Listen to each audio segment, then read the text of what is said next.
میرے نبی پاک کی شہزادی کی حضور سے محبت کتنی ہوگی. چھوٹی سی عمر تھی حضرت فاطمہ کی جب حضرت خدیجہ وصال کر گئی. تو کسی نے کہا فاطمہ سب سے پہلے گھر سے کب نکلنا ہوا؟ تو بخاری مسلم میں حدیث ہے اللہ کے نبی نا بیت اللہ شریف کے سامنے سجدے میں تھے تو ابو جہل کو شرارت سوجھی. شرارت. اس نے کچھ لوگوں سے کہا، عقبہ بن ابی معیط تھا، کچھ اور لوگ تھے، کہنے لگا میں ابھی رستے سے گزرا ہوں تو وہاں کسی نے اونٹ ذبح کیا ہے. تو اونٹ کی اوجڑی، آپ نے اوجڑی دیکھی ہے نا، جانور کی اوجڑی بڑی وزنی ہوتی ہے، اس میں گندگی ہوتی. اونٹ کی اوجڑی بڑی وزنی ہوتی تھی. کہنے لگا وہاں اونٹ کی اوجڑی پڑی ہے، وہ دیکھو نبی پاک معاذ اللہ سجدے میں ہے، تو معاذ اللہ ثم معاذ اللہ وہ اونٹ کی اوجڑی اٹھاؤ حضور کی گردن پہ رکھ دو. تھوڑا سا مشکل سے جمعہ پڑھنا پڑ جائے نا، اور تھوڑا سا مشکل سے پڑھانا پڑ جائے تو ہم دین کے بہت بڑے خدمت گزار بن جاتے ہیں. یہ دیکھو سجدے کتنی مشکل سے ہو رہے ہیں، یہ دیکھو سجدے کتنی مشکل سے ہو رہے ہیں، کتنی مشکل سے حضور کے سر انور پر اوجڑی رکھ دی. یہ وہ وقت ہے کہ نہ تو چچا ابو طالب ہیں جو پہنچ جاتے، نہ جناب ختیجہ ہیں جو بندوبست کرتی.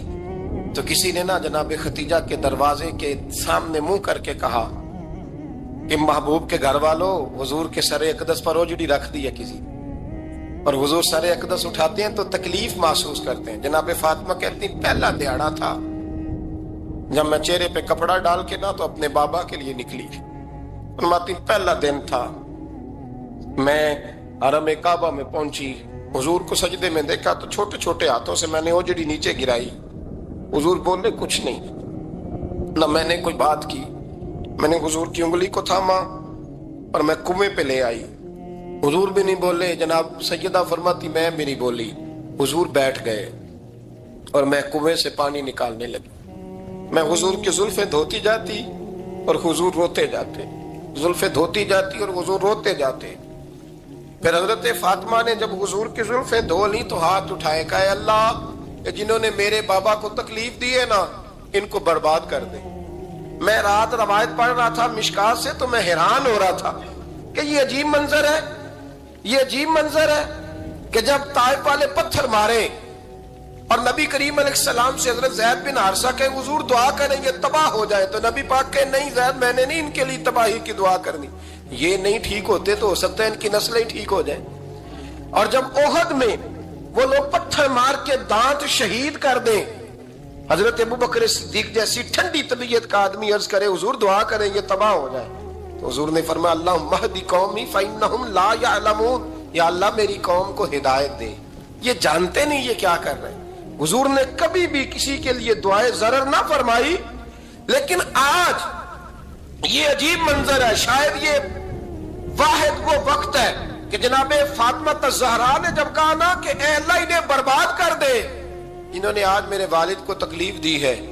حضرت فاطمہ کی دعا سن کے تو حضور نے بھی ہاتھ اٹھائے، کہا اے اللہ جیسے میری بیٹی کہتی ہے نا ویسے ہی کر دے، اللہ کر دے انہیں برباد. فاطمہ جیسے کہتی ہے ویسے، اللہ کرے آپ کو سمجھ آئے میری بات کہ وہاں جہاں شدید تکلیف دی گئی وہاں حضور نے کسی کے لیے ایسی دعا، اور یہاں فرمایا اللہ جیسے فاطمہ کہتی ہے ویسے.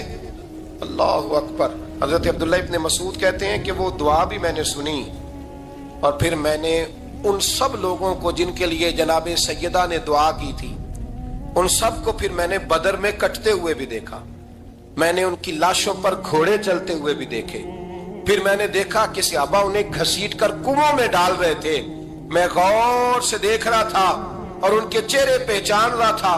تو مجھ سے کسی نے کہا عبداللہ تم کیا غور کر رہے ہو؟ تو میں نے کہا میں غور کر رہا ہوں یہ وہی ہیں سارے جن کے لیے سیدہ فاطمہ نے دعا کی تھی کہ یہ برباد ہو جائے، یہ وہی ہے. میرے رسول کریم علیہ السلام کی ہر تکلیف کو جناب فاطمہ نے اپنی تکلیف سمجھا. ہر تکلیف کو. جب انسان کے دائیں بائیں کچھ لوگ ہوتے ہیں نا اس کے دکھ بھی سمجھنے والے، سکھ سمجھنے والے لوگوں کی تعداد لمبی چوڑی ہوتی ہے. ہمارے زمانے میں ہمارے ہر آدمی کے ساتھ ذاتی مطالبات ہیں، ذاتی. تو جب تک وہ میرا مطالبہ پورا کرتا رہتا ہے میرا اس سے پیار رہتا ہے، اور جب وہ میری خواہشات پوری کرنی چھوڑ دیتا ہے پھر میرا اس سے کوئی رشتہ نہیں رہتا. میرے عزیز حضرت فاطمہ الزہرا کا کمال یہ ہے کہ انہوں نے میرے محبوب کا دکھوں میں ساتھ دیا.